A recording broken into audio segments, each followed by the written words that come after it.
Assalamu alaikum. When Allah Azza wa Jal says your Lord has not abandoned you, you might ask, then why do I feel abandoned? But don't get agitated when you find yourself alone. When He says, and He removed from you your burden, you might ask, then why do I feel so burdened? But don't feel crushed when you find people leaving you to face your challenges by yourself. Think of it this way. If you want a well-toned body, you have to hit the gym. The Quran is a practical book. If we want Allah Azza wa Jal to teach us the essence of Tawheed, He will put us in situations where we can understand Tawheed. If we want Him to teach us the Quran, He will put us in situations where we can understand the meaning of His ayat. Imagine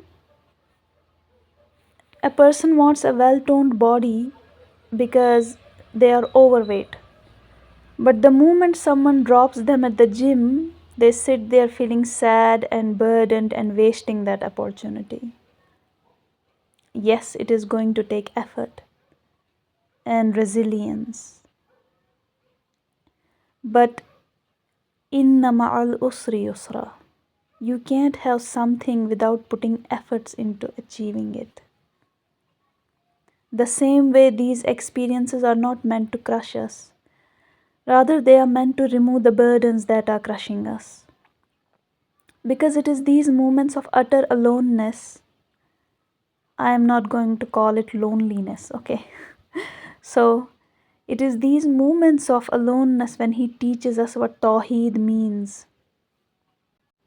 These are the moments where we learn to trust Him, absolutely trust Him.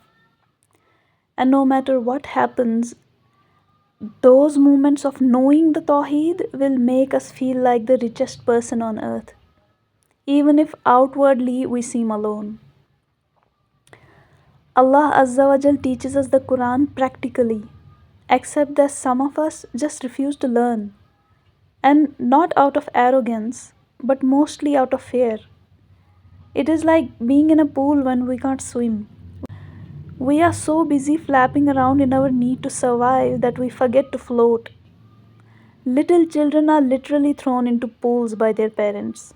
They are thrown into it not to make them fear water, but to show them all is well, that they can float, that water is not their enemy but their teacher out of many teachers that they will come across in their life. It is through different situations that He teaches us the significance of the Quran. He teaches us that He means what He says. He teaches us that Quran is not a book that should be taken lightly. These are the ayat of Allah Azza wa Jal. Maulana Rumi Rahimullah said that where there is ruin, there is hope for treasure. So next time you find yourself surrounded by devastation, look for the treasure.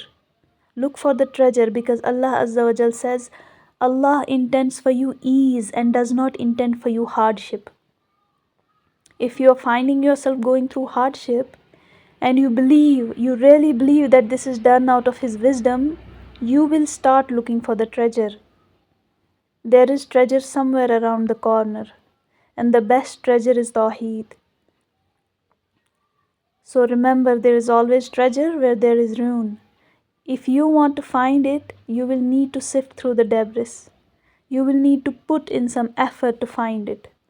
The way Allama Iqbal Rahimullah showed us how to look for the treasure when he said, Ye malo daulate dunya, ye rishta o paivand, butane wahm guma, la ilaha illallah. The moment you realize what is the delusion around you, you will be able to see the truth. So, always look for the treasure.